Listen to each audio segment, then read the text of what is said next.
She was born a slave in the Tidewater country of Maryland, a small, sickly child who never spent a day in school and never learned to read or write. Yet before her life was over, Harriet Tubman would walk back into the land of bondage again and again to lead the enslaved out, would serve the Union Army as nurse, scout, and spy, and would be called by black and white alike the Moses of her people. This is the story of that life, her childhood under the lash, her own daring escape along the Underground Railroad, the rescue missions that made her a legend, her Civil War service, and the long, generous years she gave to the old, the poor, and the freed. It is the story of one woman who decided that she had a right to two things only, liberty or death, and who spent herself for the liberty of others. When Harriet Tubman resolved to escape from slavery, she reduced her whole philosophy of life to a single sentence. There were two things she had a right to, she said, death or liberty. One or the other she meant to have, and no one would ever take her back alive. That conviction is the thread that runs through everything she did. She did not see her own freedom as the end of the matter. Standing at last on free soil, she looked at her hands to see if she were the same person and felt the sun come like gold through the trees as though she were in heaven. But she was a stranger in a strange land, and she thought at once of her family and friends still in chains. I am free, she told herself, and they shall be free also. The rest of her life was the keeping of that promise. We begin where Harriet began, in a slave cabin in Maryland, among the tobacco fields, in a childhood marked by labor, by the whip, and by a wound that would shadow the rest of her days. Harriet Tubman was born around 1822 in a village in Dorchester County on the eastern shore of Maryland, one of about 11 children. Her grandparents had been carried from Africa generations before. Some said they came from the Ashanti, others that they were Falata people, brought across the ocean to labor for tobacco planters. Harriet was a small, thin, very black child, and she was born like her parents, the property of another. She never went to a single day of school, and all her life she could neither read nor write. From her earliest years, she belonged not to herself, but to a master, and the work of her childhood was set not by play, but by the demands of the plantation. Into that world, a girl with no rights the law would recognize, began her long and remarkable life. The child the world would know as Harriet was not born with that name. Her parents called her Araminta Ross, Minty for short, and only later in life did she take her mother's name, Harriet. Her mother, Harriet Green, and her father, Ben Ross, were both enslaved, and the law followed the condition of the mother, so all their children were born slaves as well. It was a large family, bound together by love and faith, yet held always at the mercy of the slave market, where husbands could be parted from wives and children sold away from parents at an owner's word. Some of Minty's own sisters were carried off to the Deep South and never seen again, a grief that haunted the family. From this household of devotion and loss came the woman who would one day refuse to leave any of her people behind. Slavery gave Harriet no childhood as we would understand it. At 5 years old, she was already set to work. At 6, she was taken 10 miles from her mother's hut to learn weaving in another household. The work was hard and the discipline cruel. Once, whipped by her mistress for taking a single lump of sugar, the small girl ran away and hid from Friday until Tuesday, until hunger drove her back to be flogged by the master of the house. When she fell ill, she was sent home to her mother's cabin to recover, and then returned to her labors.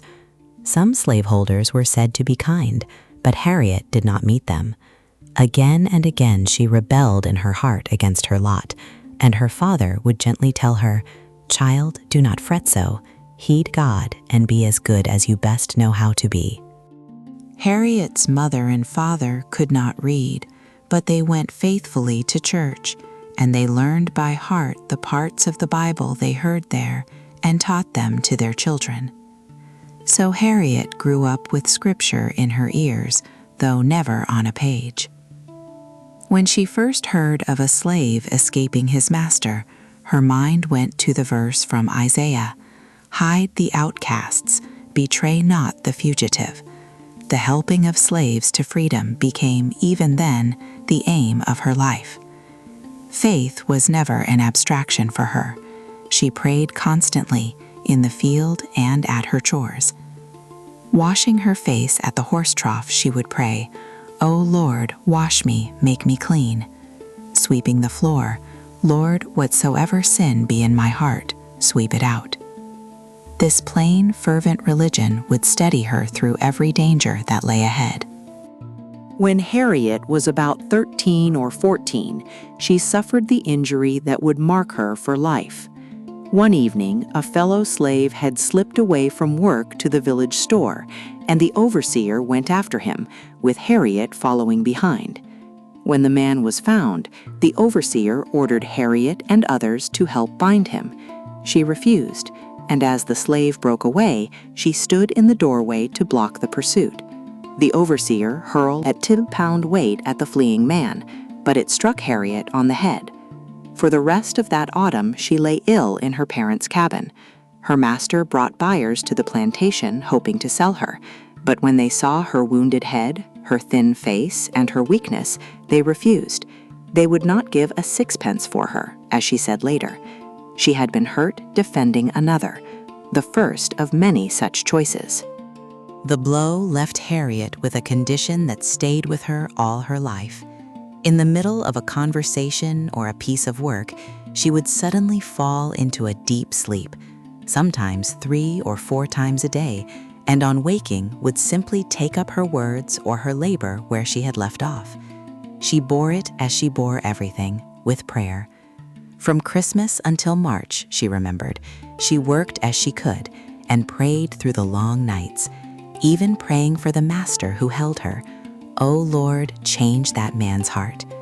Yet her body did not fail her. For 5 or 6 years, she labored on the same plantation alongside her father and grew strong. Before she was 19, she was a match for the strongest men, able to lift great weights and to draw a heavy load like an ox. The frail child had become a powerful woman. Stories of freedom in the North were stirring among the enslaved.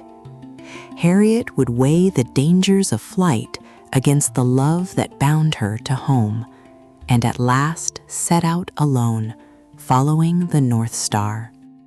There was growing unrest among the slaves, for word had reached them of a movement for freedom in the states north of Maryland.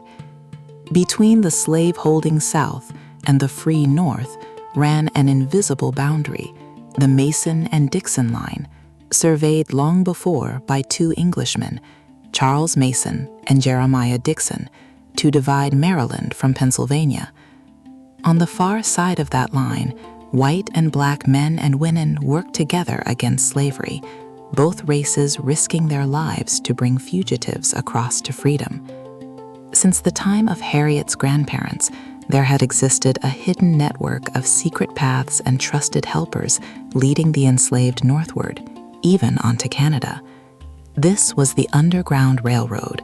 It was not a railroad of iron at all, but of courage, a chain of safe houses and guides stretching toward liberty. Harriet asked herself the question that haunted every enslaved person who had heard of the North. Should she go, or should she stay? About 1844, she married John Tubman, a free black man, and for a time she chose to stay in the South. By day, she still labored for her master, but at night she could share her husband's cabin, and she loved him. She lived with him for some 5 years before she finally fled. The decision was wrenching, and it cost her dearly. 2 years after her own escape, she would brave the journey back south to bring John north, only to find that he had married another woman. The freedom she sought would never be simple or without grief. Even the closest ties of the heart were bent and broken by the system that owned her body. In 1849, the moment came. Harriet had been urging her brothers to escape with her to the Free States. 3 of them set out, but fear overtook them, and they turned back, dragging Harriet with them. Yet on a Monday night, word came from another slave that she and a brother would be helped to flee. Harriet resolved to go alone, for she had made up her mind.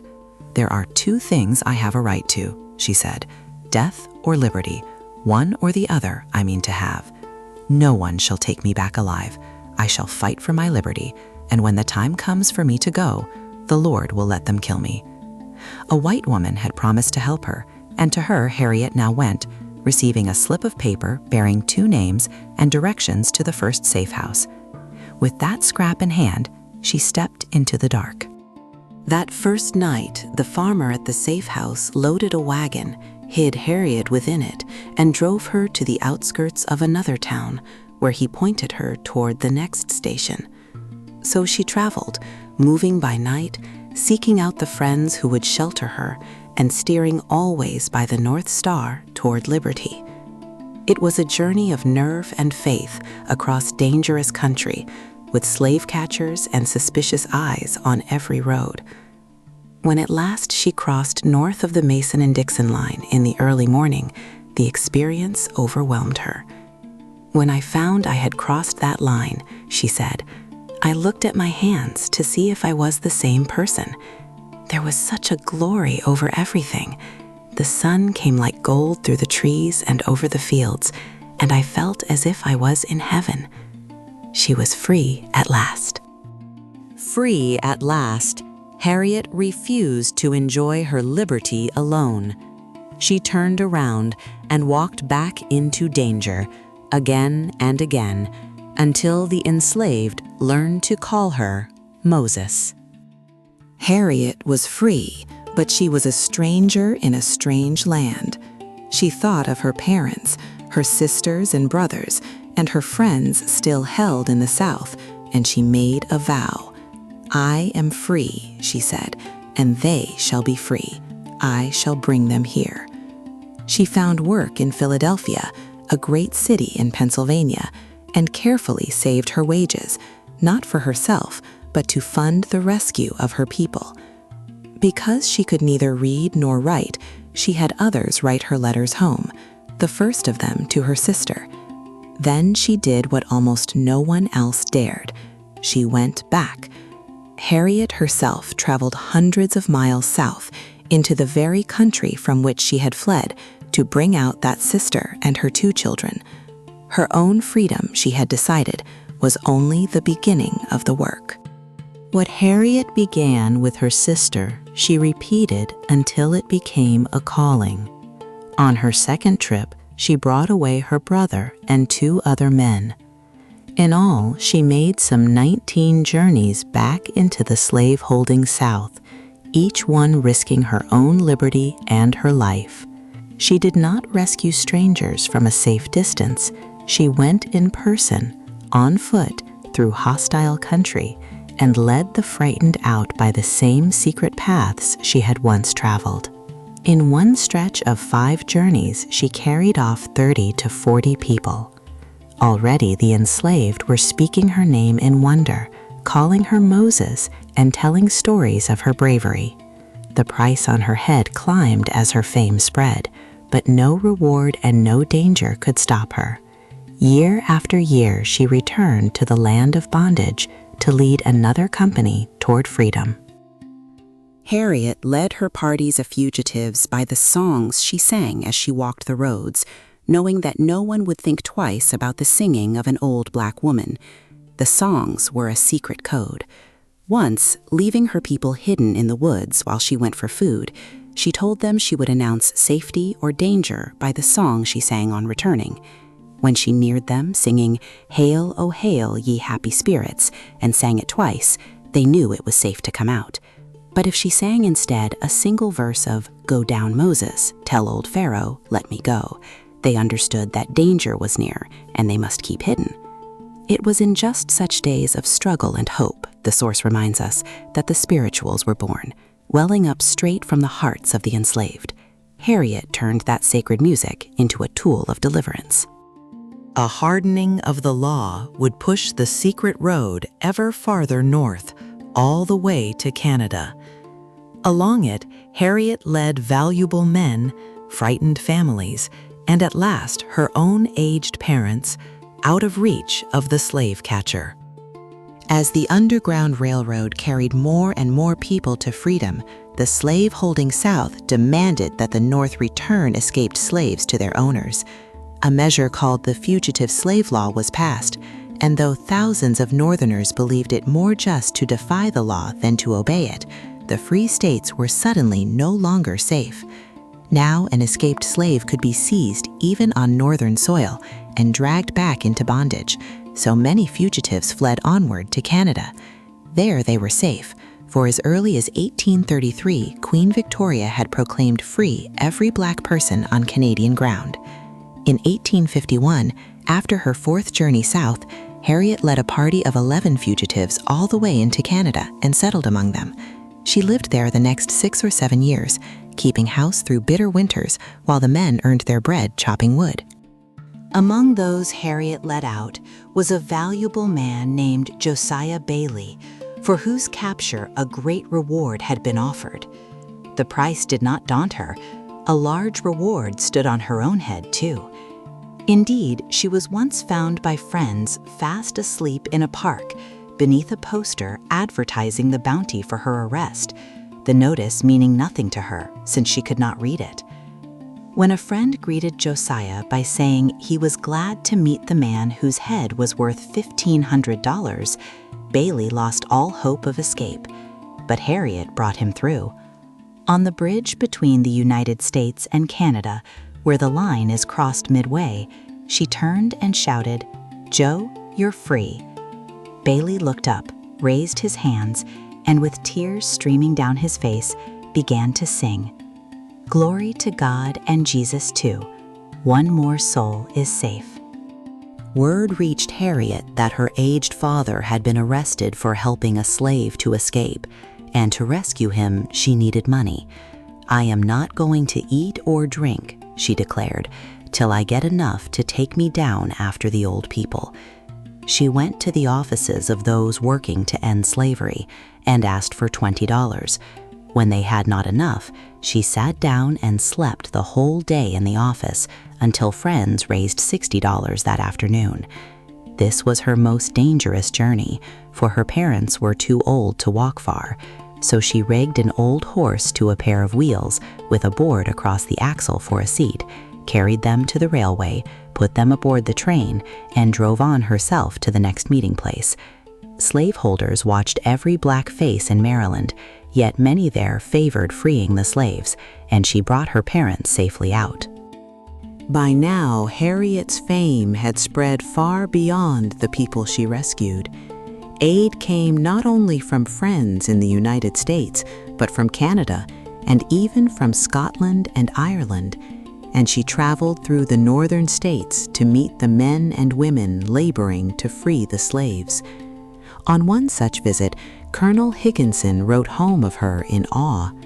"We have had the greatest heroine of the age here," he told his mother, "Harriet Tubman, a black woman and a fugitive slave, who has been back 8 times secretly and brought out in all some 60 slaves, including all her own family, besides helping many more.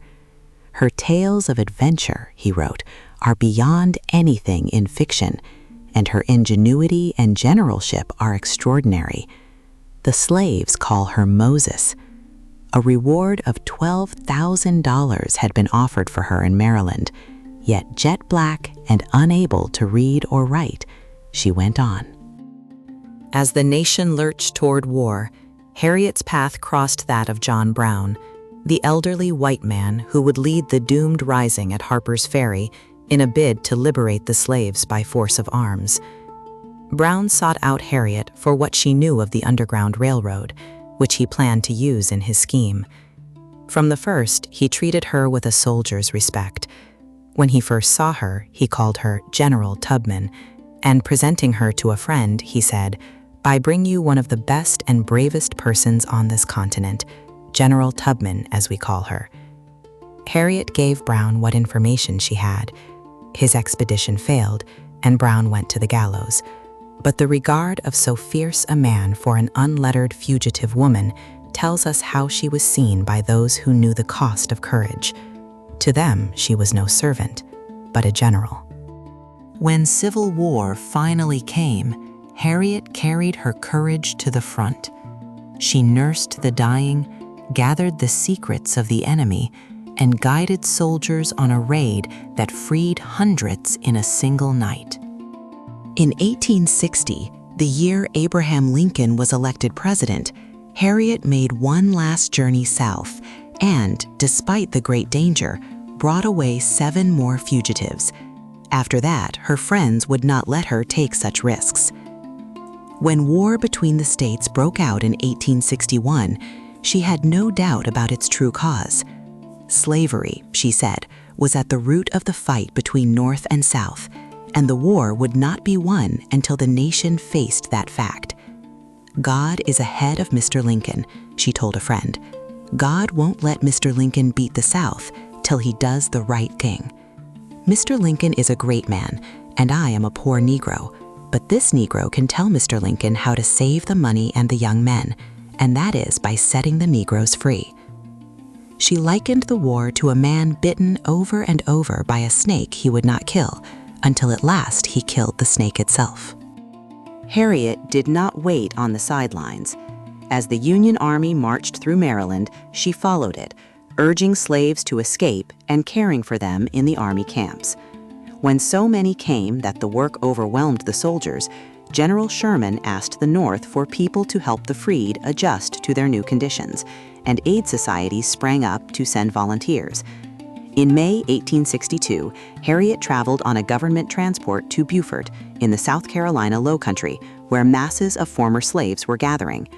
They had never heard of her and watched warily to see whether she was truly their friend. She was allowed to draw army rations as a soldier, but seeing the freed people grow jealous, she gave up the privilege and supported herself by selling food. With the little money the government paid her, she built a wash house and taught the freed women to earn their own way. For more than 3 years of service, the greater part of Harriet's time was spent nursing the sick, and she nursed white soldiers as readily as black. She was sent at one point to Florida, where men were dying off like sheep from dysentery, and she tended many stricken with smallpox and other deadly contagious diseases, though she herself had never had them and risked infection with every touch. She worked far into the night, then went home and prepared food, which she paid a former slave to sell, so that she might support herself, for she would not be a burden. There was nothing distant or ceremonial in her service. She did the hardest, lowest, most dangerous work of the war, the nursing of men no one else would go near, and she did it for years, asking little and receiving less, simply because it needed doing. In the winter of 1862 and 1863, a black regiment was organized and trained, and Harriet became a scout and spy for the Army. She chose black men who knew the region and soon had 9 scouts and river pilots under her command. It was their duty to bring back word of the number of enemy troops, the number of slaves held on the plantations, and the defenses set up on land and water. The intelligence she gathered led to a series of successful expeditions by black soldiers, led by Colonel Montgomery under Harriet's guidance. In one of these raids, 800 slaves were carried away to freedom without the loss of a single man. An unlettered woman who could not read a map or a written order had become the head of a network of spies, and her work struck directly at the slaveholding country she had once fled in the dark. The greatest of these expeditions came in June 1863, when Harriet guided Union gunboats up the Combahee River in South Carolina, the intelligence of her scouts steering the boats safely past the mines the Confederates had sunk in the water. As the soldiers landed and put the riverside plantations to the torch, hundreds of enslaved people streamed from the fields toward the boats, and Harriet, by her own account, watched whole families wade out with children and bundles and chickens in hand. In a single day, some 800 people were carried off to freedom without the loss of one soldier's life. It made Harriet, so far as the record shows, the first woman to plan and lead an armed military expedition in the Civil War. The girl who had fled Maryland alone now returned to the South at the head of an army that set her people free by the hundred. To her scouting and nursing, Harriet added the care of the great refugee quarter, where crowds of Black people had to be taught, fed, clothed, and put to work. The officers of the Union Army held her in deep respect, always touching their caps when they met her. Because she moved so freely on dangerous business, she had to carry letters proving who she was. One of these, written by Colonel Montgomery, commended Mrs. Harriet Tubman to the attention of all as a most remarkable woman and invaluable as a scout. By 1864, worn out and worried for her parents, she went home to Auburn and fell ill, and her white friends came to her with food until she was strong again. Then she was appointed nurse or matron of a hospital for Black people, where she served until after the war was over. From first to last, she gave herself to the work of others. The war was won and slavery was dead, but Harriet's labors did not end. In Auburn, she gave her later years to the old, the poor, and the freed, until honors at last found the woman the nation owed so much. As early as 1875, Harriet had decided to make her home in the small town of Auburn in New York State, where a little place had been provided for her, and there she had brought her aged parents. When she was about 50, she thought she might at last settle down and care for them, working in her garden and planting trees. But rest was not in her nature. The aged and the poor came to her in their need, and she welcomed them, fed them, and nursed the sick among them. Her own friends helped her with money, food, and clothing, and what she received she promptly turned to the relief of others. She took an active part in her church and founded a home for the aged and poor. No helpless creature was ever turned from her door, though she herself often had no idea where her next meal was to come from. Harriet had always dreamed of the fine community farm that the 25 acres of land she could see from her house might make. When that land was to be sold at auction, she went, the only Black person present, and outbid all the others to win it. These acres and her own home she gave to her church, and she named the place the John Brown Home, after the man who had called her General. From that time until her death, 10 or 12 persons were always sheltered there. Another refuge for the aged and poor was founded in Boston, where she so often visited the white friends who supported her work. That house was called the Harriet Tubman Home and long outlived her. In her remarriage in 1869 to Nelson Davis, a former slave and Union soldier who suffered from tuberculosis, the same spirit showed. It was said she married him to care for him.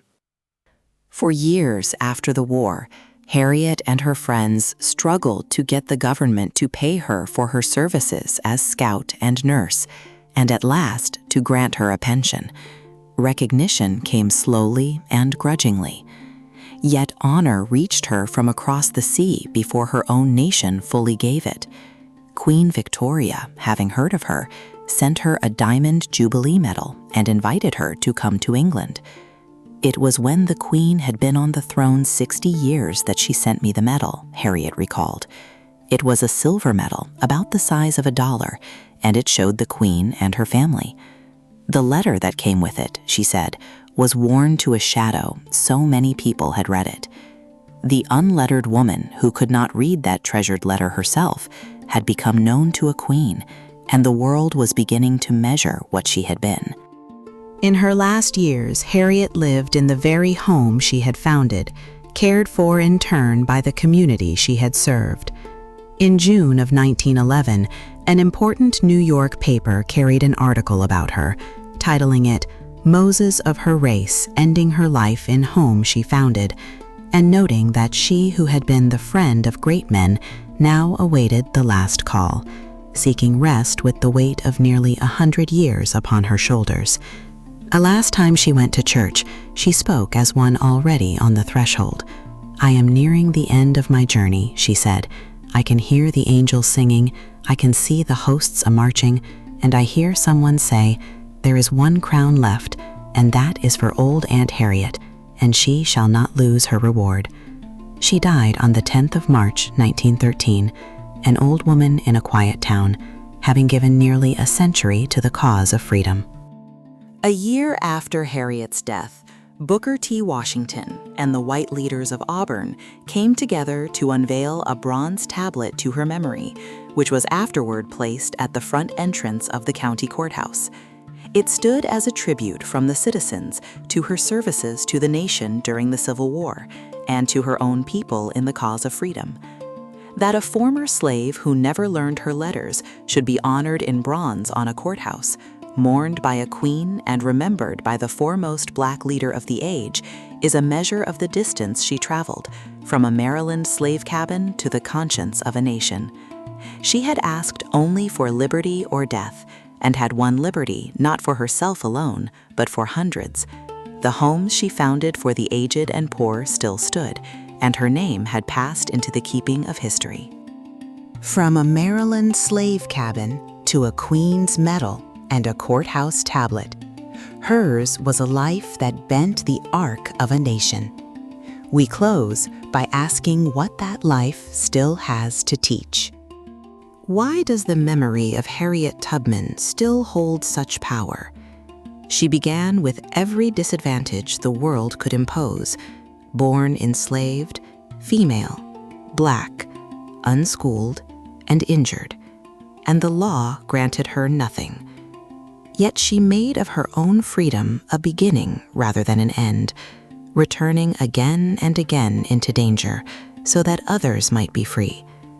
She was nurse and soldier and spy when her country needed her, and in peace she spent herself on the helpless. The enslaved called her Moses because, like the prophet, she went down into the house of bondage and led her people out, not once, but many times. Her life answers a question that outlasts her century. What one person, owning nothing but courage and faith, can do against an entire system of injustice? The answer she left, written in deeds rather than the words she could not write, was a very great deal. We have followed Harriet Tubman from a slave cabin in Maryland, through the blow that marked her childhood, her own midnight escape along the Underground Railroad, the 19 journeys that made her the Moses of her people, her service to the Union as nurse, scout, and spy, and the long, giving years of her old age in Auburn. She could not read or write, yet she read the North Star and wrote her name across the history of freedom in the lives she saved. She asked for nothing but liberty or death, and she spent her liberty on others to the very end. If her story has moved you, share it, subscribe, and like so that more of these voices reach the light. Until next time, remember the woman who walked back into the darkness again and again and brought her people home.